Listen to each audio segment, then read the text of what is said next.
Right now, with the launch of the current gen hardware, an argument seems to be in the works, and that is, are 60 frame per second games needed over 30 frame per second games? Cause before everything was launched, a lot of companies were saying that all the games that they would make would be in 60 frames per second. And it's going to be magical and fantastical, and a whole bunch of other words that make you think of a Disney cartoon.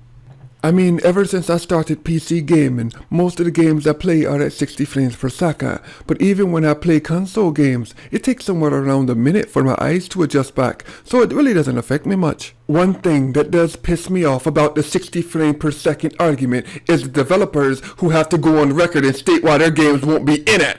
Because it always starts off the same way, right? First thing they do is praise the next gen hardware and say how great it is to be working with Microsoft or Sony on the project. Then they say blah blah blah, to preserve the gameplay, we decided to keep it at 30 frames per second for that nice smooth experience. And I hate that bullshit.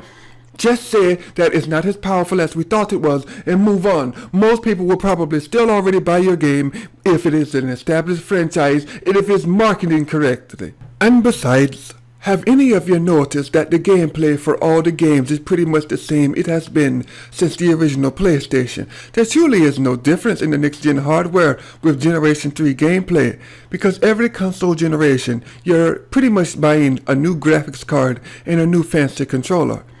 Outside of Nintendo and their weird experiences. But I'm not saying that there's anything wrong with that. If anything, it forces the company to put more emphasis on story.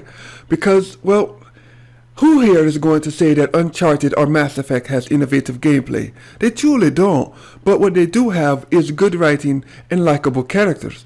We become attached to the characters of the games that we play. That's why we continue to buy the same damn thing with different numbers on the end. And before you say that the Oculus Rift will bring innovation, I've already talked about that. And until I see solid evidence from them and not just welding a TV screen to your fucking forehead, I can't see the difference.